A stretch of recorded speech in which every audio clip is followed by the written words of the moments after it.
আগতে মই যেতিয়াই তোমাৰ কথা ভাবিছিলোঁ তেতিয়াই তোমাৰ মেছেজ আহি গৈছিল। এতিয়া তোমাক বাৰে বাৰে মেছেজ কৰিলেও তুমি ৰিপ্লাই নকৰা।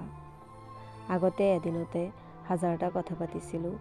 এতিয়া হোৱাটছএপৰ চাটখন অলপ স্ক্ৰল কৰিলে তাৰিখবোৰ সলনি হৈ যায়। এই পৰিৱৰ্তন মই চাব পৰা নাই। তুমি সকলো সুধিছিলা মোক। মই দিনটোত কি কৰিলোঁ কি নকৰিলোঁ।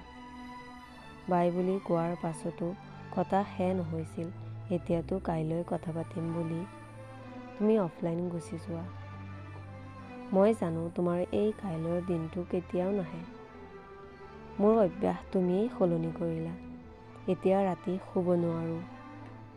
পাৰ্থক্য ইমানেই যে আগতে তোমাৰ সৈতে কথা পাতিবলৈ সাৰে আছিলোঁ আৰু এতিয়া তোমালে মনত পৰি টোপনি নাহে। মই আমাৰ পুৰণা মেছেজবোৰ পঢ়ি এইটোৱে ভাবি থাকোঁ, আচলতে মোৰ ভুল ক'ত হৈ গ'ল। কি ভুল হৈছিল মোৰ যে তুমি সলনি হৈ গ'লা।